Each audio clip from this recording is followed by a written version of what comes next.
before we start. How are we doing? All right. Gary just wants to say something with regard to Leicester. Yeah, no, just I think having been there sort of 2 years as a player, my heart went out to them this week. It was tragic circumstances, a tragic story. I've spoken to a lot of players that have played there. Said what a great guy, great guy their owner and chairman was. And I just hope that, I think it puts everything into perspective really. I think the fact that Leicester gave everybody hope by winning the Premier League was an incredible achievement, and just my heart goes out to all those people that support the club and it's affected by it. So I wish them I wish them well, and I think everybody will be looking out for Leicester's results certainly in the future. On to happier circumstances then. We got 4 points out of the last 6 with our 2 away games. Confidence should be better, but you've already mentioned we need consistency going into this home match now. Yeah, I think we've started to show. I think if you look over the last 10 games, I think we've started to show a lot more consistency. Of course, there's the odd game in there where we've perhaps not got the right result, but I certainly think of how we're playing and the way we're trying to play, and of course we've still got lots of things we want to improve. The speed of our attacking, the amount of chances that we create alongside our sort of improved defensive performances. But I certainly think in the last week we've shown, like we did at Norwich, we've shown a side to our game that you need in the Championship, a side to our game that you need to win games away from home. I think if you look at the first half against Bristol, we played really, really well in the first half. Second half, we've defended too deep. That wasn't the plan, but we've done it. Sometimes when you've got something to protect, it's easier to step backwards rather than forwards. And along with a good defensive performance and Jack's performance, we managed to get a fantastic 3 points. So yes, it does give us confidence. But as we know, the type of game coming up Saturday is the type of game that we know is always going to be difficult. A team at home are very, very resolute defensively, but don't give a lot of space away. That put the emphasis on you really at times to go and break them down, and so we have to show a little bit more attacking verve in order to do that. I thought against Birmingham we got into some good positions. We perhaps just didn't get there quickly enough and often enough, So and I appreciate that. Possession's one thing, but we don't want possession just to be possession. We want it to be chances and opportunities on goal and goals scored. So I think there's a big emphasis as well on our attacking players really to be a little more clinical in front of goal, because we have created some chances. Maybe just that a little bit of clinical nature about our attacking is going to help us certainly Saturday. We've had a whole week, which is unusual. No midweek games. So how has that helped with your preparations? It's been lovely. It's been something that something that you always crave as a manager. Of course here we've had that period pre-season, but as we know, pre-season was a very difficult period here anyway. So you don't feel as though you've really had the chance to build what you've really wanted to build in that period. So, and I think we've only had a couple of weeks where we've not had a midweek game or an international break, and because we've got so many internationals, of course, none of them are here very much up until the last day before the game. So preparation has been quite sporadic, I would say. A week like this has been great because you can get to work right from the first day. We changed our week slightly in terms of the way we work, but we've had 2 or 3 really, really good days in which we can try to hone some of those little bits, some of that little bit of attacking, some of that bit of finishing, spend a bit more time with the players on that. So I think every manager will say the same, is when you get a free week, it's certainly more than helpful. And on to Middlesbrough, you clearly know how they play, and most Stoke fans will have feelings about the previous manager coming back, but Middlesbrough are going to be a tough side to break down, as you've already mentioned. Yeah, look, I mean, up until recently, I think they'd only conceded something like 6 goals, against them. So I think every side's, let alone us, I think every side's found them a difficult team to break down. They've not scored massive amounts of goals, but of course, when you're defensively resolute like that, you don't need to win games, as we've found recently ourselves. But they've also got good players. When you see some of their players, they've been a Premier League side a couple of seasons ago. Not that much longer than ourselves, and Tony's a very, very good manager, so it brings a difficult problem. I don't think they're just going to come and defend, of course. They will come and try and be physical with us. They'll try and bring their own attacking game on Saturday. So we've got to try and match that physicality and that endeavour, and we've also got to try and use our own philosophy to cause them problems. So but it's going to be a difficult game, like any time that you play a good team like Middlesbrough. And in the last game, Tom Edwards was outstanding, which you mentioned at the time. He's obviously put in a good shift and may want to keep his shirt. Yeah, look, I think of course he'll want to keep his shirt. Any player plays well, they want to play the next game, particularly when you've won the game. But like you say, when you performed really, really well. I've got a difficult decision coming up because Cuco Martin, I thought, performed really well in the period before that. He was brave enough to hold his hand and say he didn't feel like he was quite 100% for Bristol, which I think is the right thing to do for the team. But by being honest, he loses his place. But I think what I would say is it's a good position for me to be in. I've got two players chomping at the bit to play, two players that both perform well. And whoever I select, I'll have massive confidence in doing the job out there. But certainly Tom performed well, and I spoke about him before. I think he's got terrific potential. And on to injuries, how is Sam Clucas doing at the moment?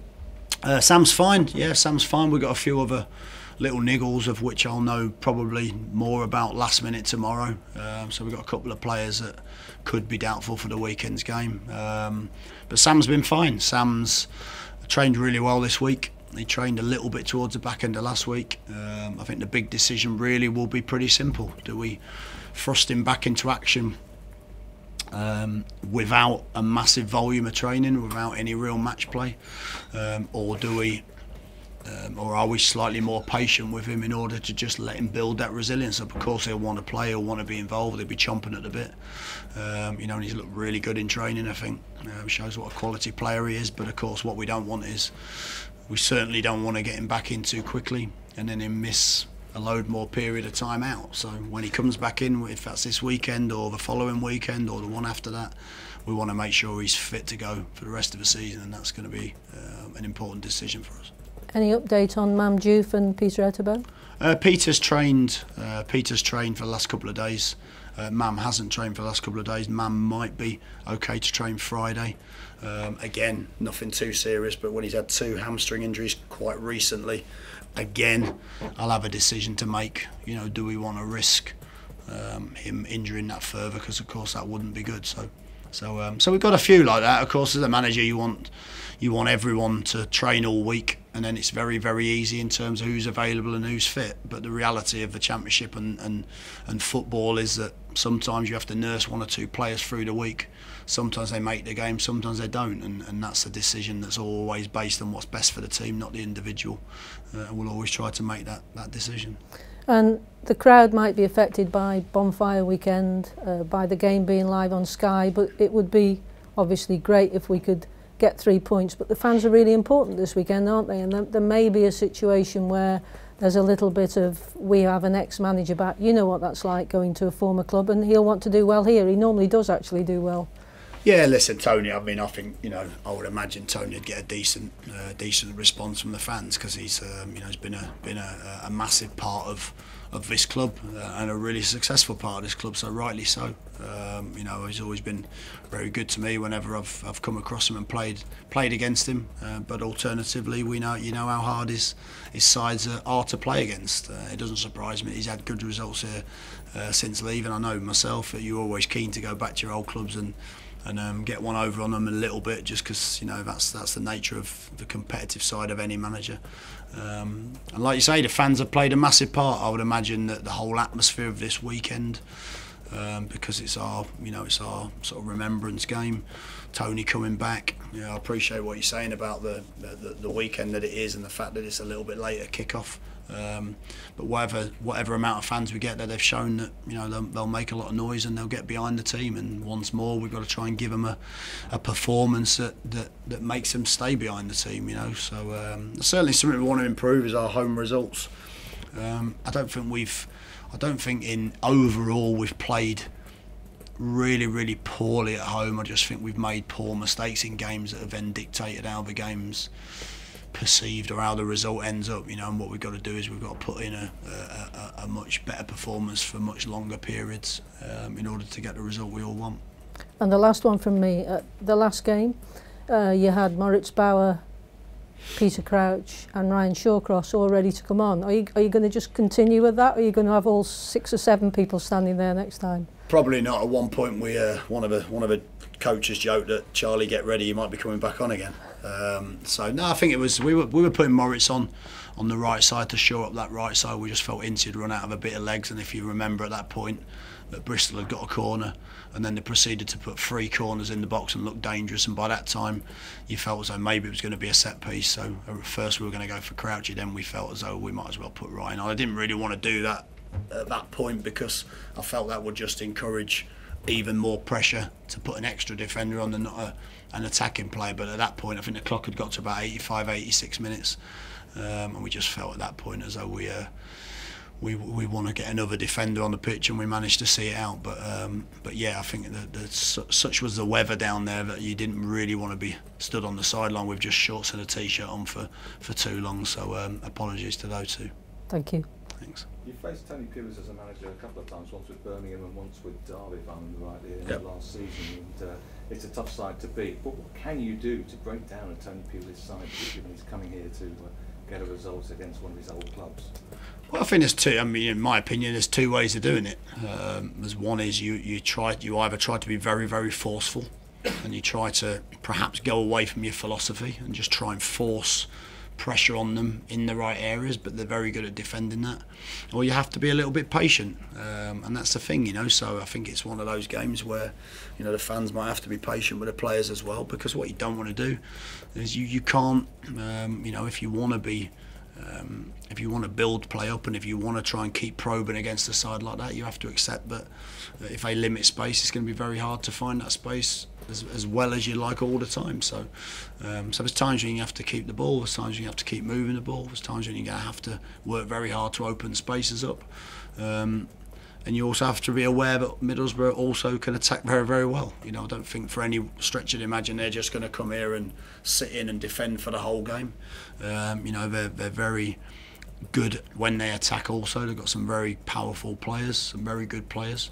But you know that at some point you're going to have to try to break them down. So we'll look at different ways of doing that. We've worked all week on different ways of doing that. But it's probably the hardest part of the game, and we've seen it.